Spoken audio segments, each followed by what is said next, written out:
हरे कृष्णा। तो आप सबका स्वागत है आज के हमारे इस 13वें अध्याय के जो श्रृंखला है, जिसमें हम 13वें अध्याय को अच्छे से समझने का प्रयास कर रहे हैं।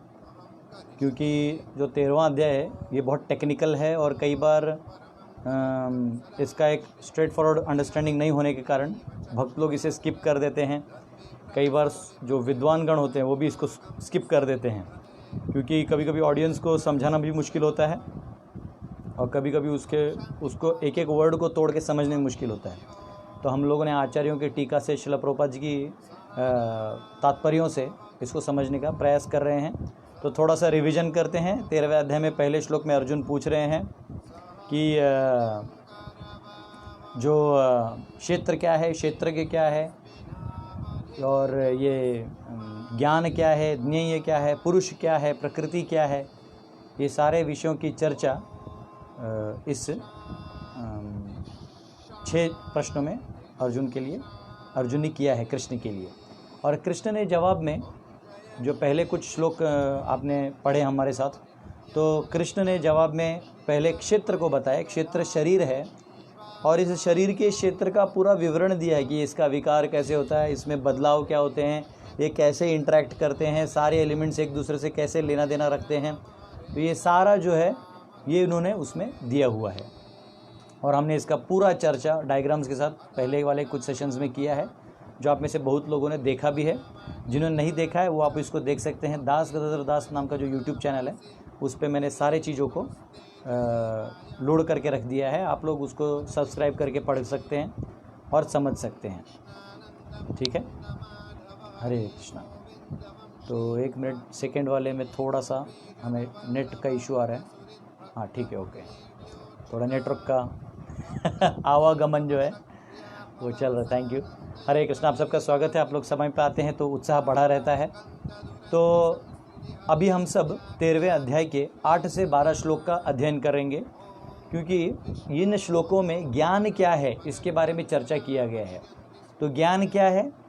तो ज्ञान वो चीज़ है जो क्षेत्र और क्षेत्रज्ञ को अलग समझ के, उनको अलग करके और उनके इंट्रैक्शंस को समझ के अंतिम गंतव्य को प्राप्त करने का जो मार्ग बताए उस चीज़ को ज्ञान कहते हैं। बेसिकली ज्ञान को अगर आप उपमा दें तो ये प्रकाश डालने के बराबर। लाइक किसी अंधेरे रूम में आप जाते हैं और उधर टॉर्च आप लगा के देखते हैं, तो वो टॉर्च जो है वो आपको सारे ऑब्जेक्ट्स जो है, वो सारे जो वस्तुएं हैं उसके अंदर, वो आपको सीधा सीधा दिखाई देगा। तो एक्चुअली टॉर्च वो ऑब्जेक्ट नहीं है उस कमरे का। उस कमरे में जो रूम में चीज़ें हैं वो टॉर्च नहीं है, लेकिन टॉर्च के लाइट के माध्यम से आप उन चीज़ों को देख सकते हो। तो वैसे ये जो 24 एलिमेंट हैं, जो महाभूतानि अहंकारो, जिसकी हमने चर्चा की 24 और 7, ये 31 चीज़ों में ये ज्ञान नहीं आता, लेकिन ज्ञान एक अलग फीचर है जिसके माध्यम से आप चीज़ों को देख सकते हैं। ठीक है। तो हम लोगों ने 8वां श्लोक कल पढ़ा था और उसमें से सिर्फ 2 ही पॉइंट हमने स्टडी किया। तो आइए हम आगे वाले कुछ पॉइंट्स को पढ़ेंगे। एक बार मैं उस श्लोक को पुनः गाऊंगा।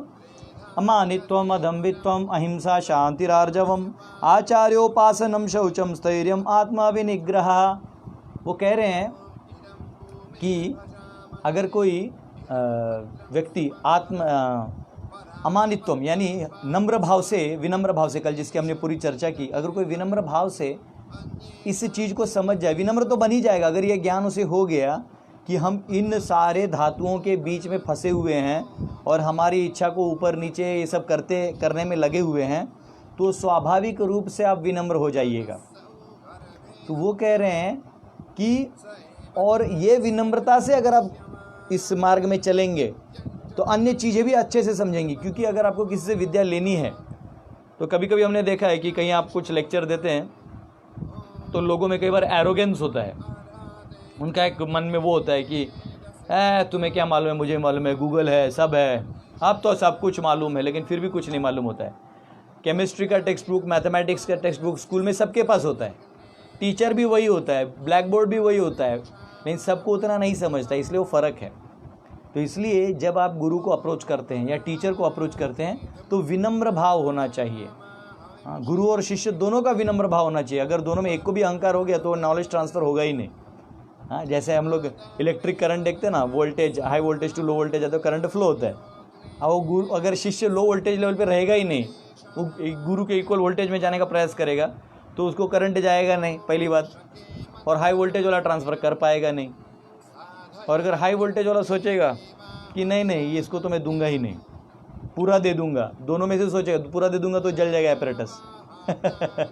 इसलिए आप जब चार्जिंग लगाते हैं ना मोबाइल को, तो उसके बीच में वो एक एडाप्टर टाइप होता है जो उसको एग्जैक्टली आपके मोबाइल को जितना चाहिए उतना वोल्टेज सप्लाई कर देता है।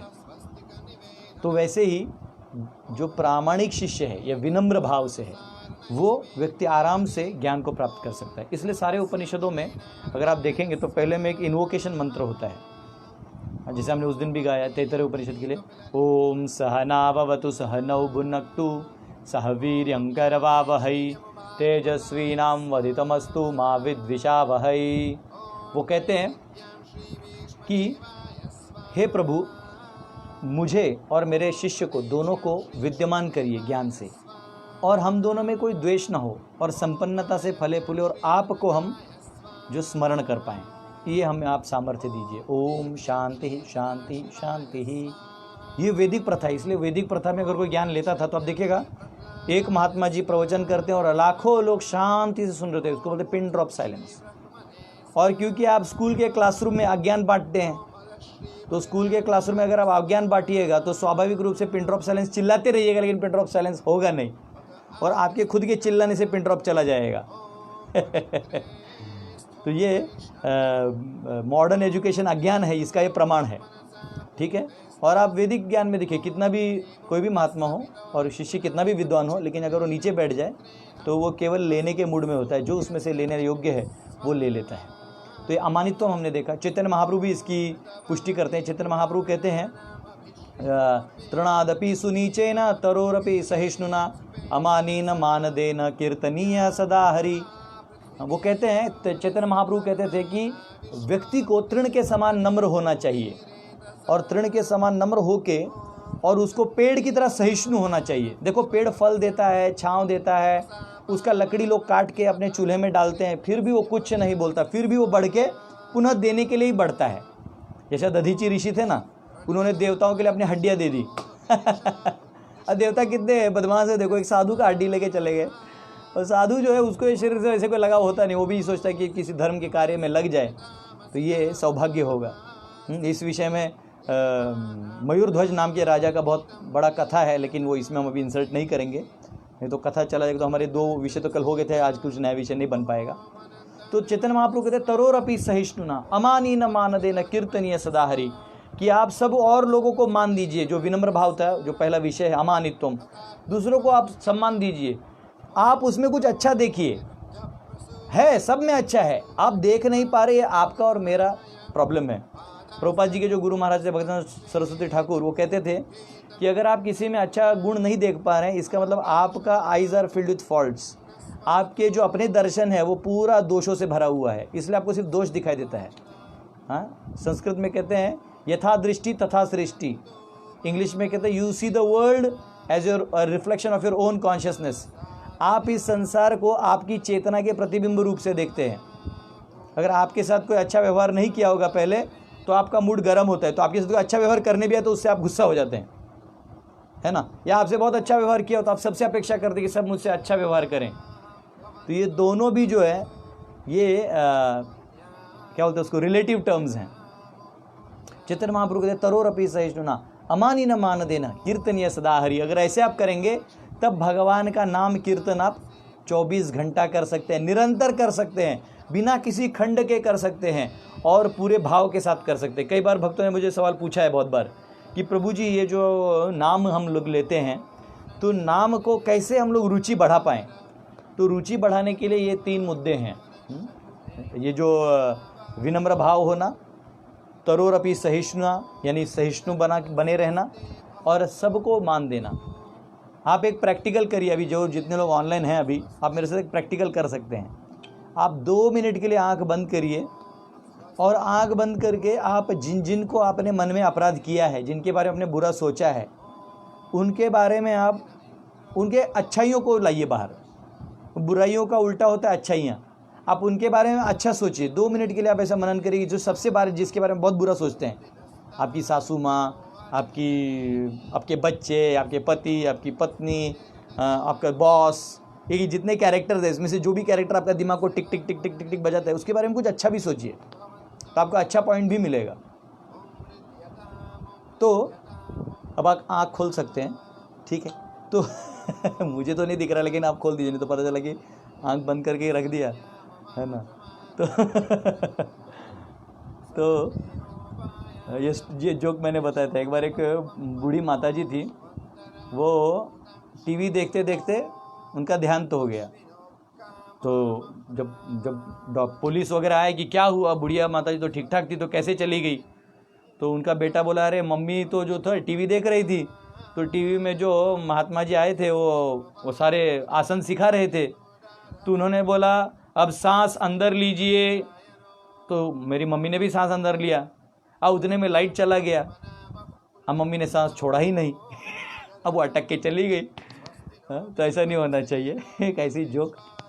तो ये विनम्र भाव उतना ही ज़रूरी है। फिर वो दूसरा कह रहे हैं अमानित्वम अदम्भित्वम।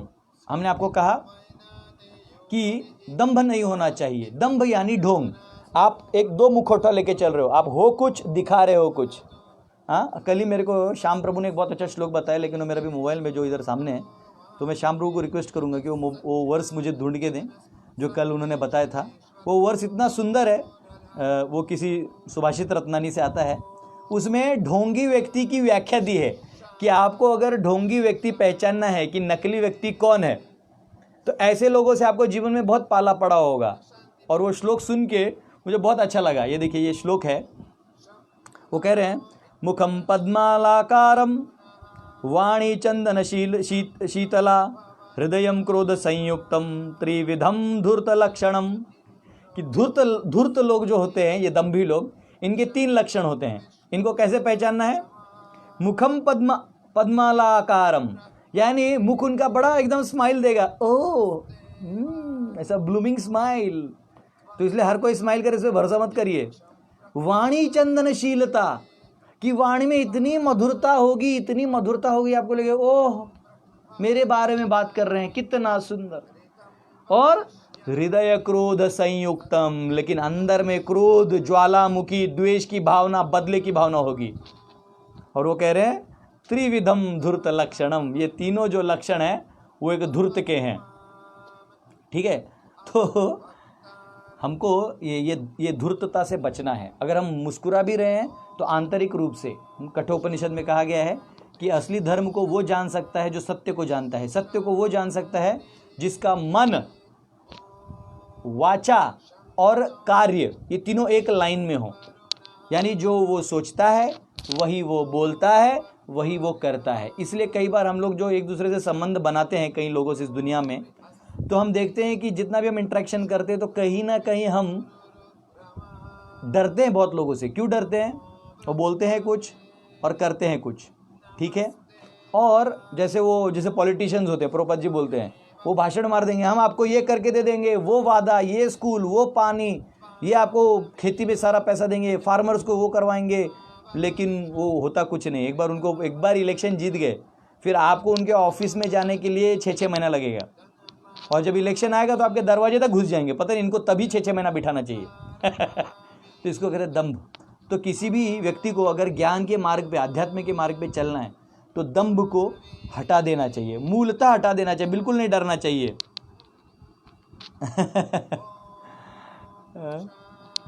तो ये ऐसा है। तो अब वो कह रहे हैं अहिंसा शांतिरार्जवम।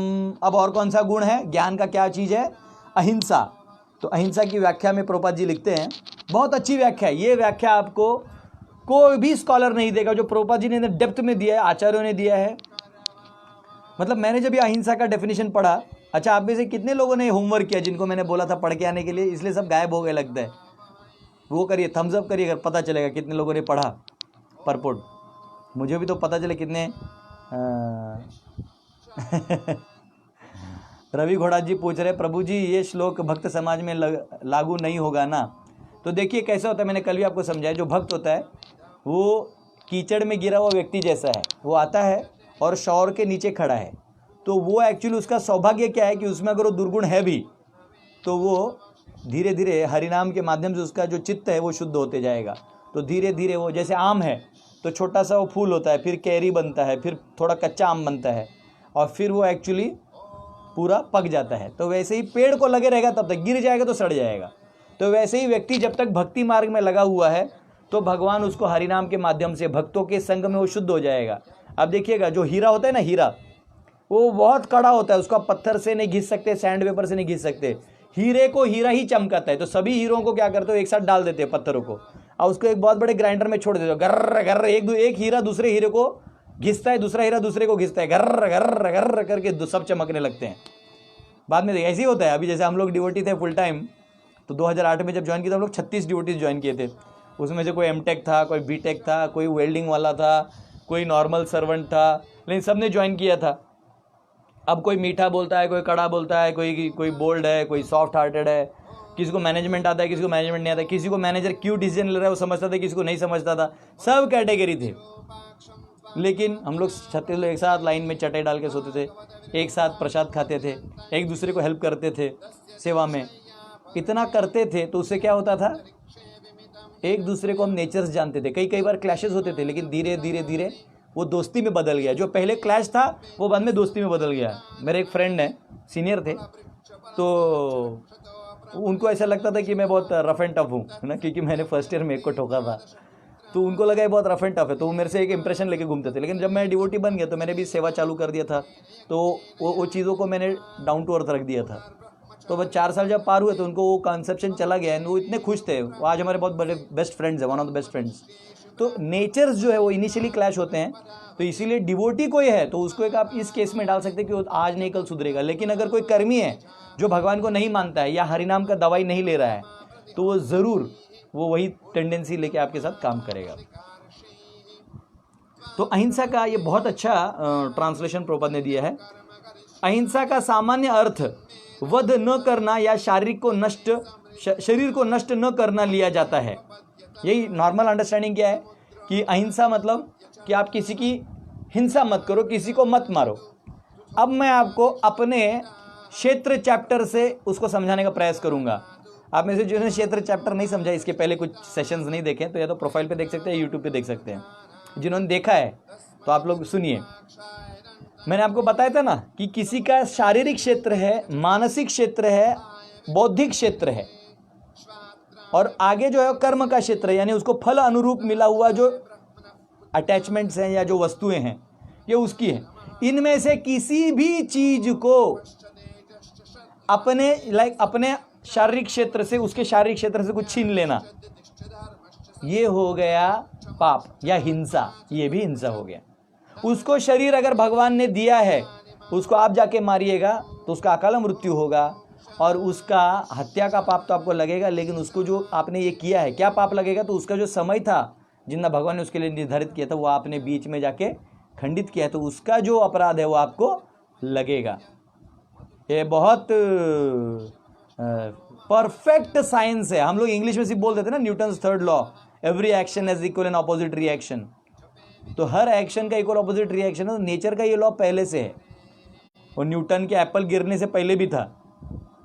तो ये जो शारीरिक क्षेत्र हुआ, फिर आसक्ति का क्षेत्र है। अगर किसी को भगवान ने धन दिया है और आप उसको चोरी करने, लूटने चले जाते हैं। हाँ, मुझे नाना जी बताते थे कि बचपन में वो जो रेडियो आता था ना, तो बहुत मेहनत से पगार से पैसा बचा के रेडियो खरीदा था नाना जी ने। तो किसी को पता चल गया, गांव में कोई चोर टीम रहता होगा, तो रात को आए, नाना जी के छाती पे वो रख दिया था लोहे का, बोले रेडियो दो। तो पहले रेडियो के लिए भी लोग जान लेने को तैयार होते थे। तो क्षेत्र जो है दूसरे का, उस क्षेत्र में जब आप किसी हिंसा, वही चीज लागू होता है कर्म फलों में। अगर किसी को कोई कर्म फल में चीज मिला, कभी कभी देखिए कोई मैथ्स में पढ़ाई में अच्छा होता है, कोई पढ़ाई में बहुत अच्छा होता है, तो जो कम पढ़ा होता है या किसी होता है, यानी 95, तो 95 वाला 100 वाले से बहुत जलता है, 95 वाला 35 वाले से कभी नहीं जलता है। अब देखिएगा, उसको बहुत द्वेष होता है, क्या इसको कैसे क्या 100 मिल गया, ये इक्वेशन इसे कैसे बन गया, ये साइंस का एग्जाम्पल इसको कैसे आ गया, ये इंग्लिश का ग्रामर इसे कैसे छूट गया, मुझे क्यों नहीं छूटा। द्वेष होता है। तो ये जो द्वेष है, ये द्वेष है तो आप अपने पास रखिए, लेकिन उसके लिए आप कोई प्लान और डिवाइस करेंगे कि इसका पेपर मैं फाड़ दूंगा, इसको मैं ऐसे फंसा दूंगा, तो अब इस हमको नॉर्मल हिंसा क्या मालूम है, थप्पड़ मारना, ये करना जो गांधी जी ने सिखाया है, हाँ हिंसा मत करिए। मुझे गांधी मिलेंगे ना तो मैं जान दूँ, एनीवेज मेरा जन्म गांधी जयंती को है तो इतना लिबर्टी में लेता हूँ गांधी जी के बारे में बोलने का। उन्होंने मेरा बर्थडे हाईजैक कर लिया तो तो उन्होंने क्या किया, गांधी जी ने सिर्फ आपको शारीरिक हिंसा मत करिए बोला, लेकिन जो ब्रिटिश बौद्धिक हाथ में गीता लेके आप क्या बचा रहे हो, you are a foolish guy, pure foolish guy. पूरे देश को बर्बाद करने का, हमारे कल्चर को तोड़ने का ये गांधी को मूर्ति बना दिया है। अब उनके सरनेम से भी लोग और बना रहे हैं उल्लू। एनीवेज वो पॉलिटिक्स में जब हम जाएंगे, नीति शास्त्र और अर्थशास्त्र, तब आपको इतिहास में ले जाएंगे, लेकिन अभी वो विषय नहीं है। तो मैं आपको कह रहा हूँ ये ऐसे विचारधाराओं से दूर रहिए। हिंसा जो है वो, इसका मतलब किसी और के क्षेत्र में अगर कोई आ भी रहा है तो उसको रोकने का अधिकार सामने वाले को है। अगर आप किसी को मारते हैं शारीरिक रूप से, उसका क्षेत्र तकलीफ देते, वो भी हिंसा है।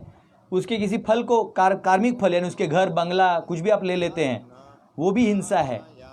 तीसरा है मानसिक स्तर पे, किसी के मानसिक विचार एरिया उसने बनाया, उसमें जा के आप आहत करते हैं, उसको भी हिंसा कहा गया है।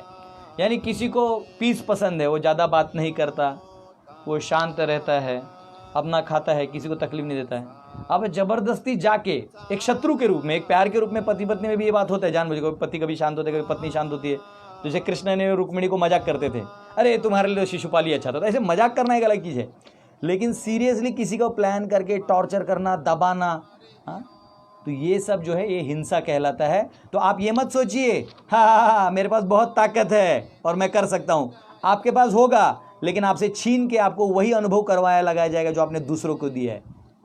जो भी आप, कल भी हमको कोई माता जी ने पिंग किया कि प्रभु जी हमारे साथ अगर कुछ होता है तो हमको क्या समझना चाहिए, तो हमको ये समझना चाहिए कि मैंने भी उसके साथ ये कभी किया था, तब तो उसे मौका मिला, नहीं तो मौका कैसे मिलता। एक बार प्रभुपाद जी लेक्चर दे रहे थे तो कोई आके प्रभुपाद को बोला जस्ट कीप क्वाइट, और कुछ कुछ चिल्लाने लगा, मैं उल्टा फुल्टा बोलने लगा प्रभुपाद को। प्रभुपाद कुछ नहीं बोला, शांत बैठ के स्माइल कर रहे थे इतने परपोट लिखने के बाद प्रभुपाद क्यों गुस्सा होंगे उस गधे पे। प्रभुपाद स्माइल कर रहे थे तो वो शिष्य लोग वेट कर रहे थे कि प्रभुपाद बस उंगली दिखा तो हम उसको मारेंगे। प्रभुपाद कुछ नहीं बोले, फिर वो चला गया तो शिष्य लोग पूछे प्रभुपाद आपने चुप क्यों बैठे, आप तो सबको जवाब देते, इसको क्यों नहीं दिया। प्रभुपाद बोले लगता है पिछले जन्म में मैंने इसको बहुत तकलीफ दिया है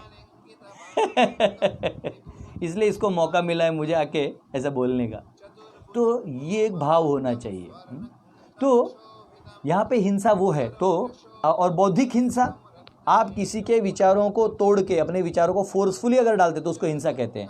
और आपको पता चलेगा हिंसा कहीं हो रहा है तो कैसे पता चलेगा, आपको वहाँ अस्वस्थ लगने लगेगा।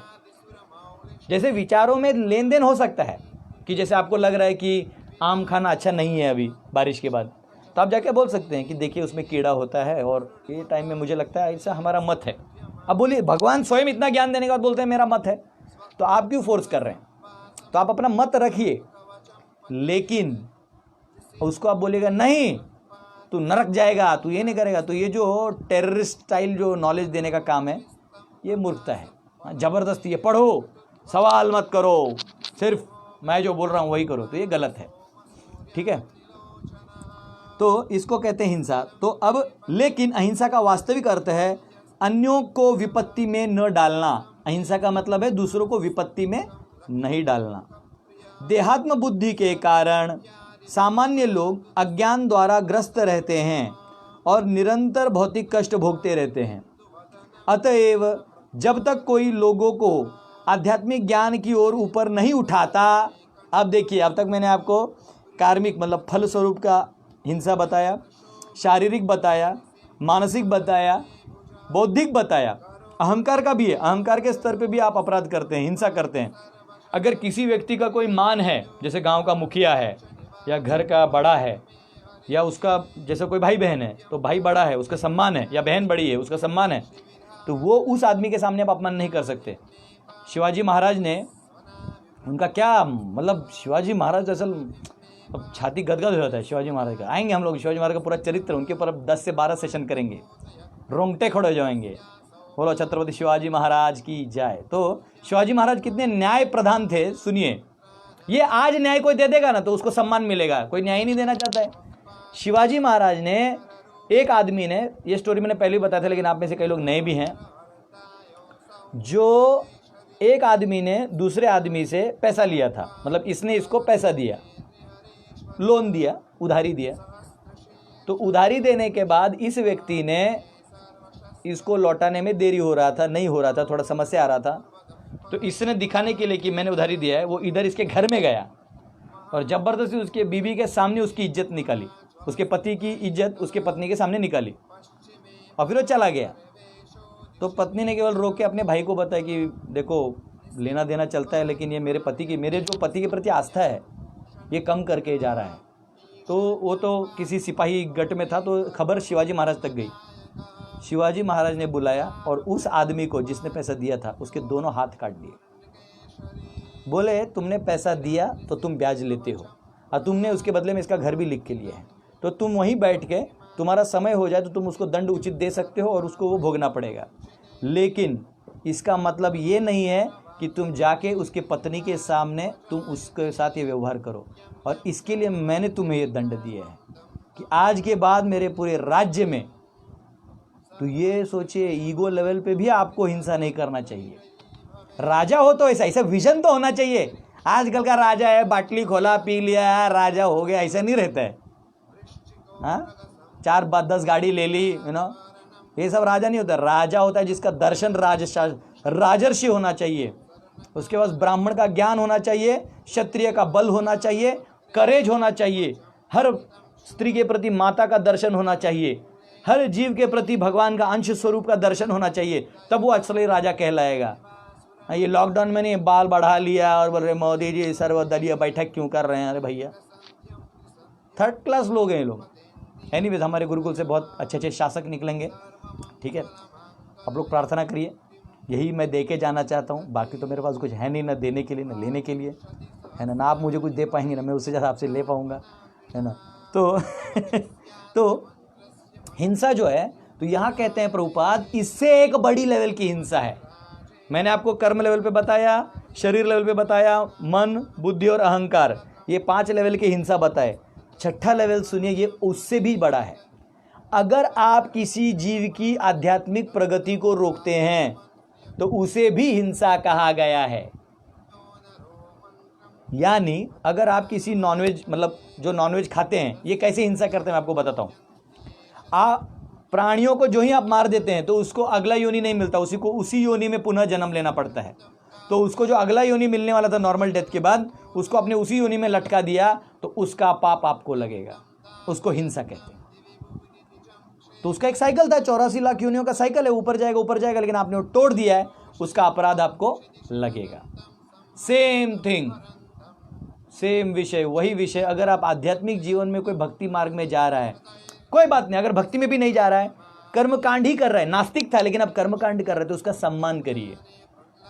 कभी कभी हमारे वैष्णवगण जो होते हैं, भक्तगण, कर्मकांडी है, ये तो विषय भांडी, कर्मकांडी विषय भांडी, आणि मी माझ्या घरात घासतो भांडी, क्या जरूरत है वो। अरे कर्मकांडी है, पहले नास्तिक था, कम से कम वेदों को तो मान रहा है, सम्मान करिए। कर्मकांडी होने का तो देवी देवताओं का पूजा कर रहा है, और आपको अगर देवी देवता का प्रसाद ला के दे रहा तो आप भी खा सकते हो, कि देवी देवता ऐसे तो खाएंगे नहीं, वो भी विष्णु को अर्पण करेंगे, तो आप क्यों चिंता कर रहे हैं। कई बार एक कट्टर और एक निष्ठुर व्यक्ति बनने का हम लोग प्रयास करते हैं, ये अपराध है। उस व्यक्ति का फेथ अगर बढ़ेगा, क्योंकि भगवान कहते हैं वो फेथ मैं ही देता हूँ, तो भगवान ने दिए हुए फेथ पे तो हमको फेथ होना चाहिए, तो उसका सम्मान करना ज़रूरी है। कल भी कोई पूछ रहा था, प्रभु जी अगर कोई देवी देवता का हमें प्रसाद ला के दे रहा तो आप खाइए ना, क्या दिक्कत है, ये क्या चीज़ हुआ, हम अनादर कैसे कर सकते हैं। नॉर्मल दोस्त अपने बर्थडे में आपको केक का टुकड़ा खिला देते तो आप खा लेते हैं, तो ये बहुत ज़रूरी है, उतना ही ये हमको समझना चाहिए। तो हमको अगर फिर कर्मकांडी से कोई कर्मयोग कर रहा है, सकाम कर्म कर रहा है, फल की आशा करते हुए, लेकिन कर्मयोग कर रहा है, कुछ भगवान की सेवा में लगा रहा है, बाकी अपनी दुनिया में जी रहा है, तो उसका उतना लेवल पे सम्मान करना चाहिए। कोई निष्काम कर्मयोगी है, उसका भी सम्मान करना चाहिए। कोई ध्यान योगी है, उसका भी सम्मान करना चाहिए। क्योंकि वो आध्यात्मिक प्रगति कर रहा है। कोई कुछ नहीं कर रहा है, 84 लाख योनियों से ऊपर जा रहा है, तो उसका भी सम्मान करिए, मारिए मत, नहीं तो उसको उसी योनि में फंसना पड़ेगा। ये आध्यात्मिक दर्शन से काम करिए, समझ रहे हैं? हमारा अंडरस्टैंडिंग क्या है कि बस मुंह में कीड़ा ना जाए इसलिए यहाँ ये लगा दिया। अरे मुंह में कीड़ा नहीं जाएगा तो यहाँ वहाँ से तो पोर से तो बैक्टीरिया सब घुस ही जाते हैं, तो आप किस किस को रोकिएगा? कई लोग मैंने देखा है, कोई तो साउथ इंडियन आया था, बोला I don't eat idli Prabha. मैं बोला why you don't eat idli? बोले फर्मेंटेशन होता है ना। वो फर्मेंटेशन नहीं भी करेगा तो कीड़ा कहीं ना कहीं जन्म लेगा, और फर्मेंट होने के बाद उसका काम खत्म हो गया। तो वो फर्मेंटेड उसका जीवन हो सकता है, बाद में कीड़े वीड़े पैदा हो सकते, तो फिर तुम उसके लिए अलग से जीवन बनाओ। हाँ, तो ये फ़र्क समझिए, क्या लेना है क्या नहीं लेना। मैंने एक लेक्चर दिया है प्रैक्टिकल एप्लीकेशन ऑफ फिलॉसफी, बहुत पहले का है, यूट्यूब पे आप देख सकते हैं। मैंने बताया कौन सा निर्णय कब लेना चाहिए, लेकिन आज का विषय नहीं है। तो ये अहिंसा ये चीज़ है कि अगर कोई, अतएव जब तक कोई लोगों को आध्यात्मिक ज्ञान की ओर ऊपर नहीं उठाता, तो आप इसमें अगर मदद नहीं कर रहे हैं, तब तक वह हिंसा का अभ्यास करता रहता है। मतलब बाय डिफ़ॉल्ट आपके हाथ से हिंसा हो रहा है। मतलब आप भगवान के प्रचार को नहीं बढ़ा रहे हैं, इस ज्ञान को लोगों में नहीं बांट रहे हैं, लोगों को आध्यात्मिक रूप से जागरूक नहीं कर रहे हैं, तो आप बाय डिफ़ॉल्ट हिंसा कर रहे हैं। व्यक्ति को लोगों में वास्तविक ज्ञान वितरित करने का भरसक प्रयास करना चाहिए, इसलिए प्रचार करते रहना चाहिए, जिससे वे प्रबुद्ध हों और इस भवबंधन से छूट सके। यही अहिंसा है। अहिंसा परमो धर्म तो कहते हैं लोग, लेकिन हिंसा जो है वो धर्म के लिए किया जाता है। तो अगर धर्म के लिए आप तलवार उठाते हैं, मेरा तो सबसे रिक्वेस्ट है, जितने भी भक्त हैं, जितने भी लोग हैं हिंदू समाज में भी वैदिक प्रथा को समझने वाले, कृपया करके अपने रक्षा के लिए अभी लॉकडाउन में तलवार रखिए, चाकू रखिए, मराठी में उसको गुप्ती बोलते हैं, वो रखिए, और जॉन विक की तरह लॉट्स ऑफ गन्स। गन्स मत रखिए, लीगल अलाउड नहीं है, लेकिन तैयार रहिए, क्योंकि जब सिविल वॉर होगा तो बहुत सारा दिक्कत आ सकता है। आने वाले समय में बहुत सारी कठिनाइयाँ सबको झेलनी होंगी। ये कोरोना तो स्टार्टर है, महायुद्ध आएगा, अन्न भंडार पे अटैक होगा, और बहुत कुछ होगा जो मैं भी आपको ऑनलाइन नहीं बता सकता। अगले 2 साल बहुत ही भयानक हैं, डरावने हैं।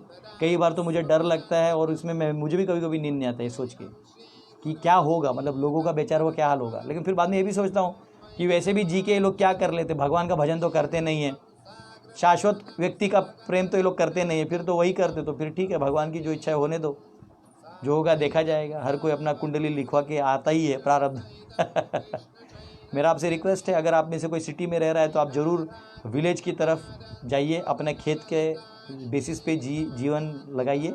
आपका अगर कैश है तो लैंड और गोल्ड में लगा लीजिए, यही 2 आपके पूंजी बनेंगे। काउज तो हैं ही, उसके अलावा कहीं भी लगाइएगा। बहुत सारे चैलेंजेस समय में आने वाले हैं, इससे ज़्यादा मैं कह नहीं सकता, ठीक है।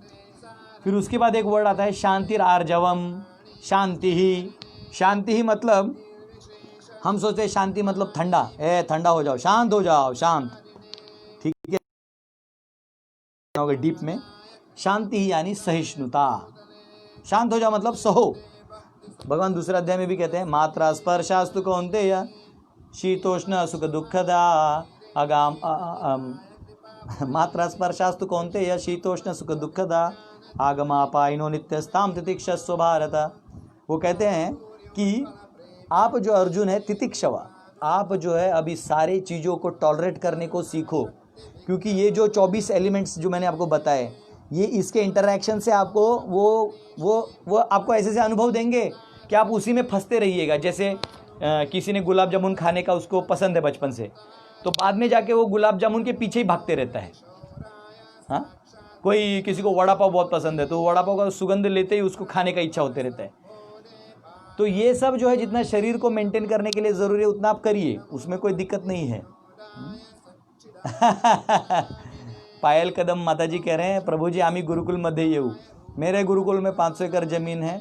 इतना ही नहीं, आप आइए, अगर आपको कहीं भी दिक्कत है, सारा बस 3 जोड़ धोती ले, अपना कपड़ा लेके आइए, बाकी रहना खाना आप आइए और रहिए। हमारे यहाँ एकदम स्वागत है, ठीक है। इनफैक्ट हमारे यहाँ अभी एक परिवार आए हैं, आपको कीर्तन के समय उनसे मिलवा देंगे।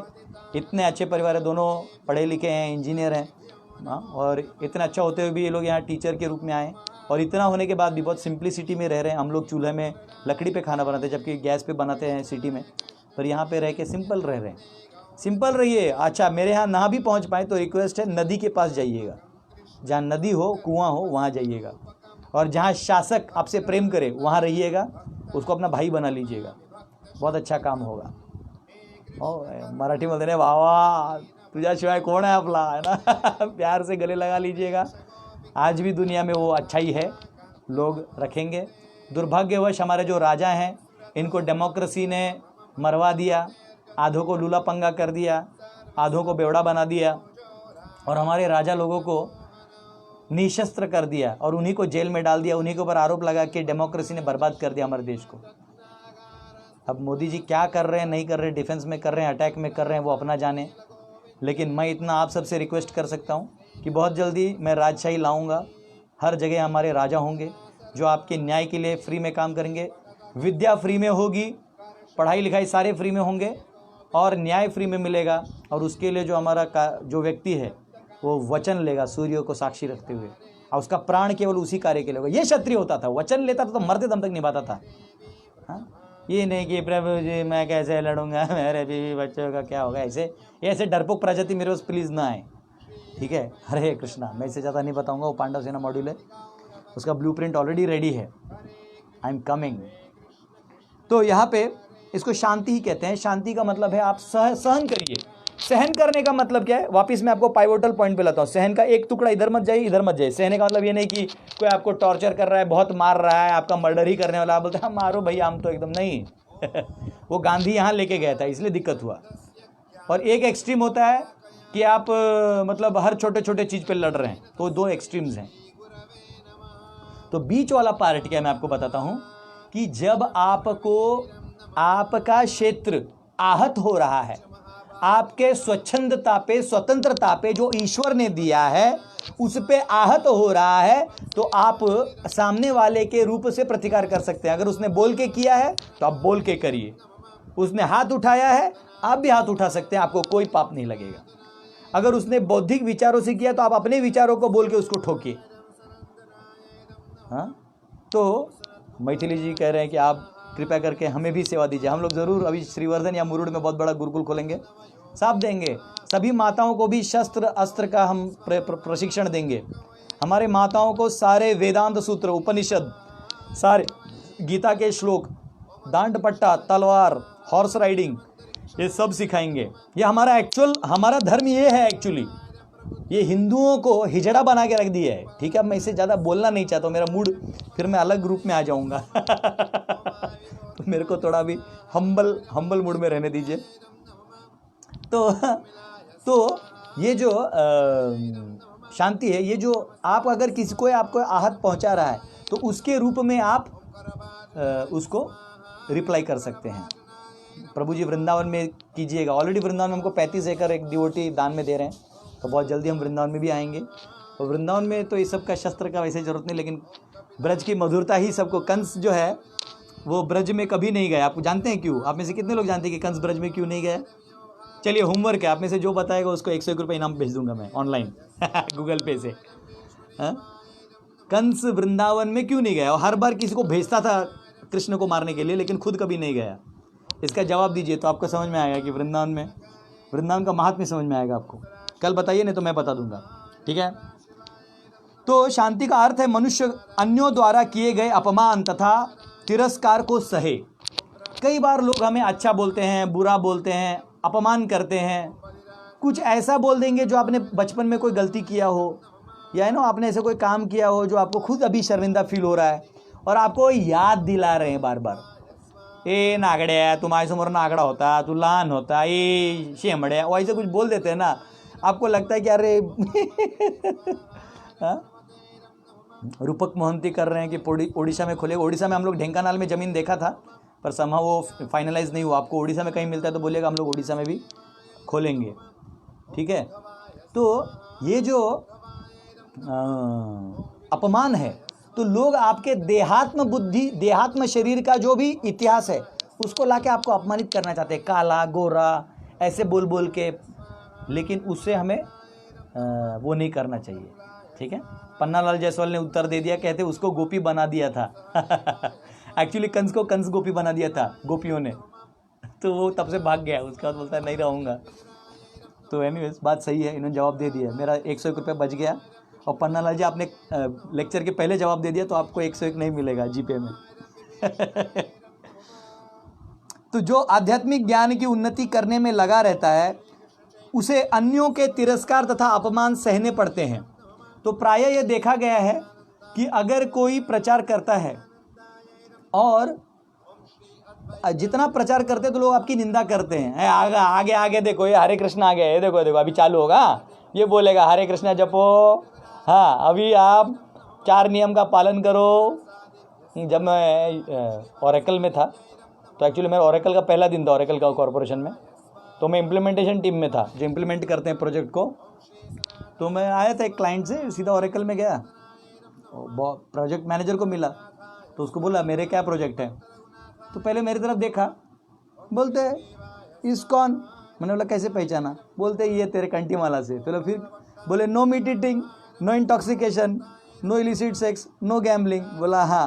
बोले तुम्हें कैसे पता, बोले अरे मेरी जो पहली गर्लफ्रेंड थी उसने ये रूल्स लगा दिए तो मैं उसको छोड़ के निकल गया। तो मेरी गर्लफ्रेंड जो भी है हरे कृष्णा थी, तो उसने ये रूल्स मेरे को बताए, तो तब से मैं उसको छोड़ दिया। तो बोले लेकिन उसको छोड़ा और तू यहाँ से आ गया, अब तू मेरे डिपार्टमेंट में रहेगा। मैंने बोला अब कुछ नहीं कर सकते, ये रूल्स तो यहाँ रहेंगे ही रहेंगे। तो लोग जो हैं आपको देख के कुछ कमेंट कर सकते हैं, आप कुछ भी करिए, चलो आप हरे कृष्णा नहीं भी हैं, आप थोड़ा चंदन भी लगा देते तो लोग बोलते हाँ देखो धार्मिक हो गया इमीडिएटली। या आप कोई किसी को ग्रंथ बांट रहे हैं तो बोलते हैं अरे फ्री में बांटिए ना, वो कुछ भी बोलेंगे। अच्छा फ्री में बांटोगे तो डस्टबिन में फेंक देंगे। आप पैसे से काम करो तो बोलते देखो इस्कॉन के पास इतना पैसा है। ये द्वेष है। अरे कृष्ण है हमारे पास, सहस्र लक्ष्मियां वहां सेवा करती है, ये क्या है, ये तो कुछ भी नहीं है हमारे पास। वो दिन दूर नहीं पूरे विश्व पे राज करेगा। इस्कॉन के लीडर्स जो एक्चुअल लीडर्स हैं, जो प्रभुपाद जी को फॉलो कर रहे हैं, सिर्फ जो जीबीसी पोस्ट या पोस्ट पे बैठे वो नहीं, अगर कोई सच्चे दिल से प्रभुपाद जी को फॉलो कर रहा है वो तो अधिकारी है, वो तो ऊपर जाएगा ही जाएगा, क्योंकि प्रभुपाद ने तो इतने सूत्र दे दिए हैं, वो सूत्र ही समझ जाएगा तो ऊपर चला जाएगा।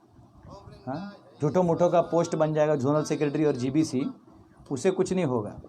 जो एक्चुअल उत्तराधिकारी प्रभुपाद उसको बनाएंगे जो एक्चुअली उसको फॉलो कर रहे हैं। तो ये वो पूरे विश्व पे राज करेंगे, तो पूरे विश्व का इकोनॉमी तो हम ही लोग डिजाइन करने वाले, वो दिन दूर नहीं है। लेकिन अभी क्या लोग द्वेष करते हैं कि हाँ देखो ये ऐसा है, इसका बहुत पैसा है, ये बहुत बड़ा इंस्टीट्यूशन है। या कोई भी आप करिए, जैसे मैं स्वाध्याय में था पहले, तो वहाँ भी लोग एक ताने मारते हैं। हाँ, स्वाध्याय परिवार के जो भक्त हैं ये लोग दरवाजे जाते हैं कि आप आइए कृपया करके, भाव फेरी निकालते हैं कि चलिए आप लोग प्रोग्राम में आइए। लोग मजाक उड़ाते हैं। मैं पिताजी के साथ जाता था, छोटा था, उनके साथ जाता था, तो कभी कभी लोग मजाक उड़ाते थे, लेकिन पिताजी कुछ नहीं बोलते थे। तो वैसे ही उनसे भी सीखा मैंने कि कुछ बोलने की ज़रूरत नहीं है, आप अपना काम करिए। अभी फेसबुक में आप लेक्चर दीजिए, 1000 लोग अच्छा लिखते हैं, 1000 लोग बुरा लिखते हैं, वो उनका काम है, लेकिन मेरा काम है देना। तो आप अपना धर्म निभाइए। तो यहाँ प्रभुपाद जी क्या कह रहे, शांति मतलब आप इन मान सम्मान को खदेड़ के फेंक दीजिए। मान सम्मान की आप आशा ही मत रखिए, आप देने की आशा रखिए। जो आपका अपमान भी करने आया है उसको आप मान दे के भेजिए।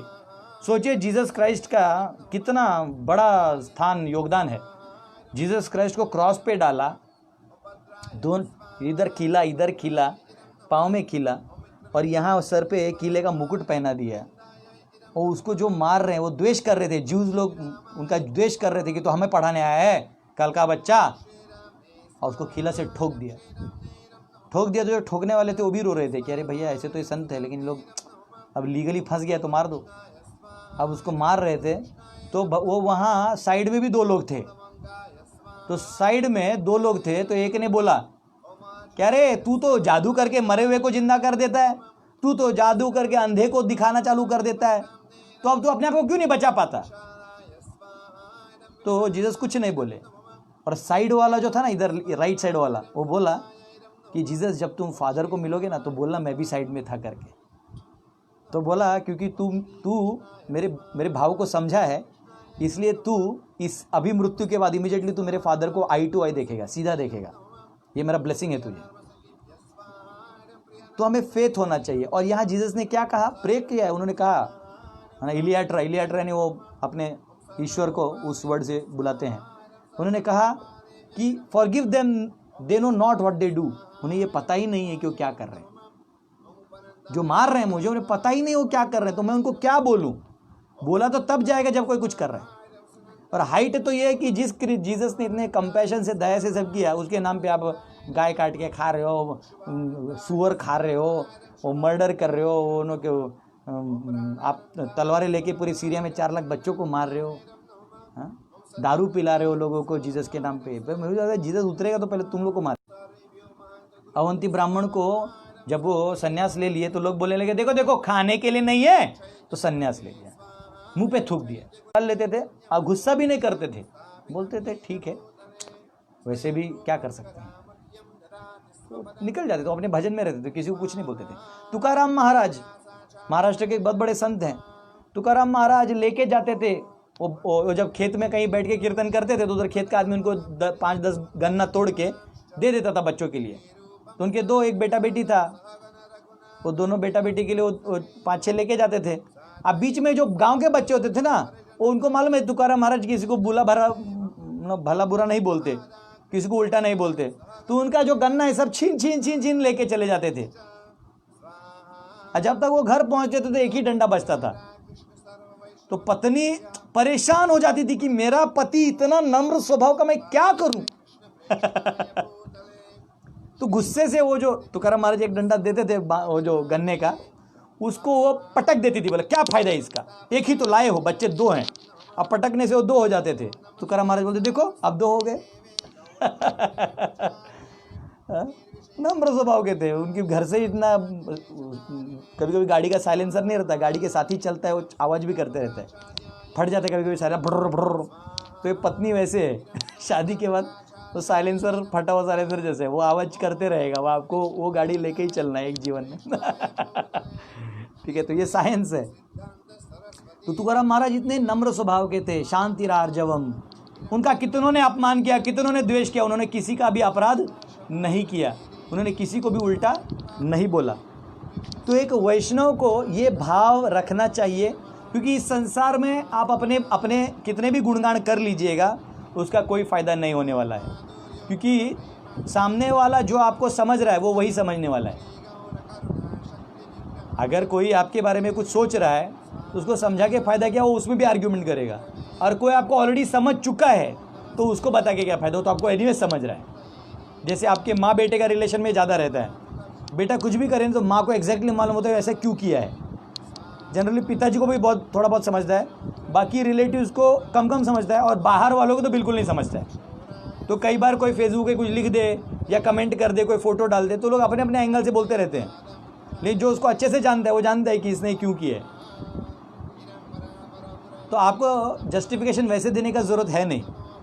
हाँ, हमारे गुरु महाराज बोलते थे कि अगर कोई सन्यासी है, अगर कोई मॉन्क बन गया, साधु बन गया, तो उसे केवल ध्यान देना चाहिए कि वो भगवान को प्रसन्न कर रहा है कि नहीं कर रहा है। 100 लोगों को जस्टिफिकेशन देने का ज़रूरत नहीं है, सबको जाके बताना नहीं देखो ना मैंने सही किया था। आपको विश्वास नहीं है तो आप मेरे इधर बैठ के प्रवचन मत सुनिए, आपको विश्वास है तो रहिए। घर में कोई बड़ा है तो आपको विश्वास होना चाहिए कि ये मेरा पालनहार है, ये मेरा भला ही सोच रहे हैं। लेकिन आजकल क्या हो गया, डाउटिंग का जो आदत है वो सबको डाल दिया गया है। ठीक है, तो ये बहुत बड़ा चैलेंज है सोसाइटी में। तो यहाँ पे वो कह रहे हैं शांतिरार्जवम, जो आध्यात्मिक ज्ञान की उन्नति करने में लगा रहता है उसे अन्यों की तिरस्कार तथा अपमान सहने पड़ते हैं। ऐसा इसलिए होता है क्योंकि यह भौतिक स्वभाव है। यहाँ तक कि बालक प्रहलाद को भी 5 वर्ष के थे और जो आध्यात्मिक ज्ञान के अनुशीलन में लगे थे, संकट का सामना करना पड़ा था। जब उनके पिता उनकी भक्ति का विरोध करने लगे तो उनके पिता ने उन्हें मारने के लिए अनेक प्रयत्न किए, लेकिन प्रहलाद ने हमेशा सहन किया और इसलिए वो आध्यात्मिक ज्ञान में उन्नति करने लगे। तो मैंने वो परपोर्ट को थोड़ा सिंक में कर दिया। तो प्रहलाद का भी उदाहरण यहाँ दिया है कि कैसे प्रहलाद ने रिलेशन जो है सहन किया, और भगवान विष्णु आपकी रक्षा करते हैं। अवश्य रक्षिबे कृष्ण, मारे कृष्ण राखे के, राखे कृष्ण मारे के। अगर भगवान आपको बचाना चाहते तो आपको कोई नहीं मार सकता, और भगवान अगर आपका अंत डिसाइड कर दिए हैं तो फिर आपको कोई बचा ही नहीं सकता। तो इसलिए हमको भगवान पे विश्वास होना चाहिए, इसको बोलते हैं ज्ञान। तो इसीलिए आप देखिएगा जितना आपको ज्ञान ज़्यादा, बोलते हैं ना इंग्लिश में empty vessels make more noise, जितना खाली रहिएगा उतना ज़्यादा आवाज़ आएगा। जितना दिमाग खाली रहेगा, ज्ञान से कम रहेगा, उतना आवाज़ टार टार टार टार टार टार चालू रहेगा। और जितना ज्ञान बढ़ेगा तो आप बस कंक्लूसिव वर्ड्स बोलिएगा। तो ये फ़र्क है, ठीक है। तो ये ज्ञान का चौथा पार्ट हमने देखा। हाँ, अमानित्वम, अदम्बित्वम, अहिंसा, शांतिर, आर्जवम। तो आर्जवम जो है वो हम कल देखेंगे। आर्जवम यानी सरलता। तो आज का तो समय हमारा समाप्त हो गया, कल हम सरलता देखेंगे। आप लोग ये मत सोचिए कि हाँ आप तो लीला वगैरह चल रहा है, टेक्निकल में ऐसा रहता है। ऑडियंस में भी टेक्निकल के लिए एक कैटेगरी के लोग घुस जाते हैं, देखते हैं। लीला के लिए एक कैटेगरी देखते हैं, कुछ मेरे लिए देखते हैं, कुछ एक्चुअली लेक्चर के लिए देखते हैं ना। लेकिन जो ये जितना भी ज्ञान है अलग अलग फीचर से अगर बताया जाता है तो उसको एक्सेप्ट करना चाहिए। सिर्फ टेक्निकल नॉलेज ले लेंगे और एप्लीकेशन नहीं समझेंगे तो भी दिक्कत होगा। अन्यथा इन शब्दों का प्रयोग भगवान गीता में नहीं करते, ठीक है ना। तो बहुत बहुत धन्यवाद आप सबका। हम सब अभी कीर्तन करेंगे, ठीक है। आइए थोड़ा देर कीर्तन करते हैं और फिर कल हम मिलेंगे 10:15 बजे डॉट टाइम पे।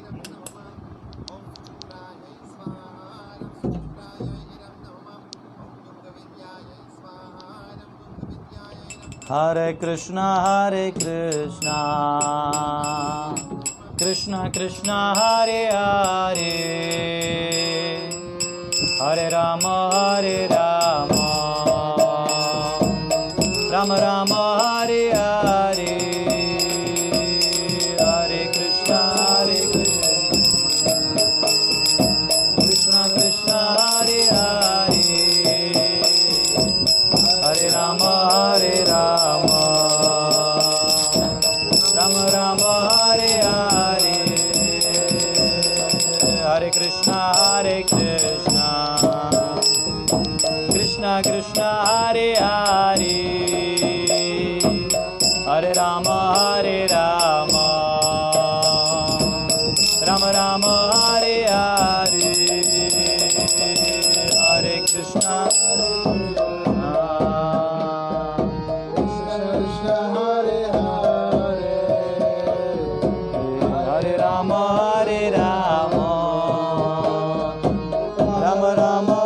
हरे, हरे कृष्णा हरे कृष्णा कृष्णा कृष्णा हरे हरे, हरे राम राम राम हरे हरे, हरे कृष्णा हरे राम राम राम हरे हरे, हरे कृष्णा कृष्णा कृष्णा हरे हरे, हरे राम राम राम हरे हरे, हरे कृष्णा कृष्णा हरे हरे, हरे राम हरे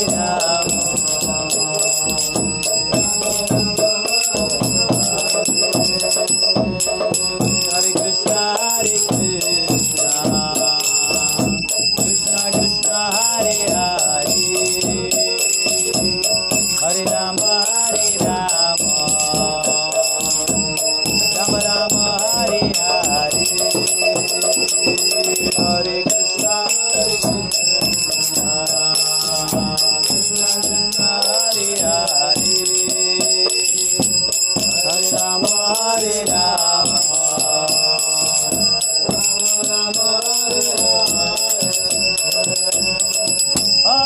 कृष्णा कृष्णा कृष्णा हरे हरे, हरे राम राम राम हरे हरे, हरे कृष्णा हरे हरे, हरे Ram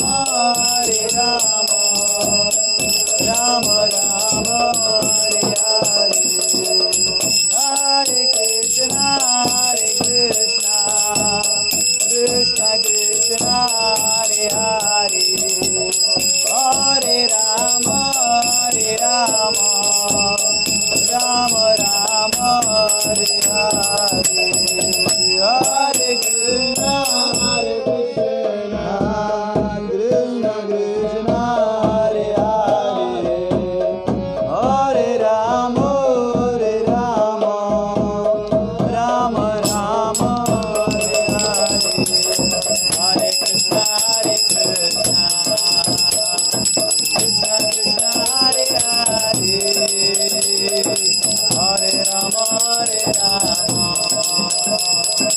Rama Rama, Hare Hare, Bolo Hare Krishna,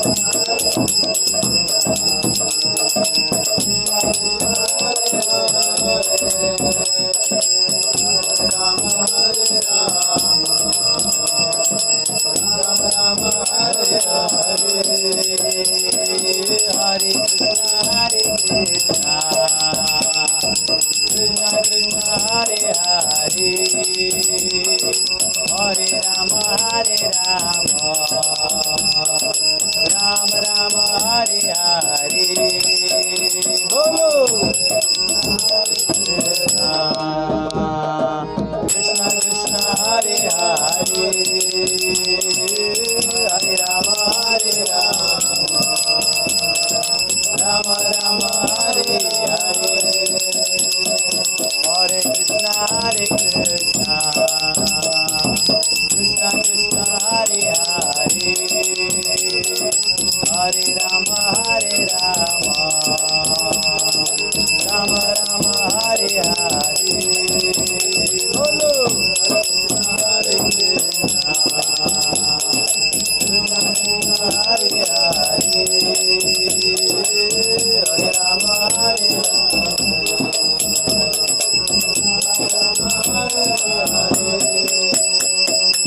Radha Raman, Radha Raman, Radhe Jayo, Radha Raman,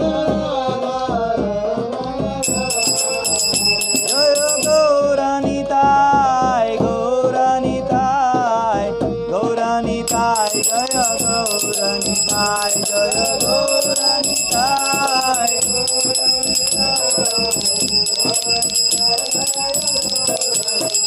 Jaya Jaya Prabhupada, Prabhupada, Prabhupada, Jaya Jaya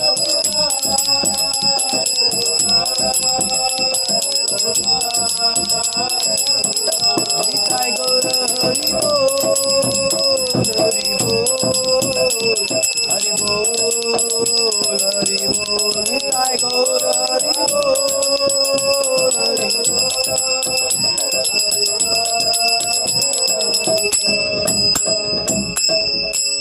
बोलो युगधर्म हरि नाम संकीर्तन की जय, श्रील प्रभुपाद की जय।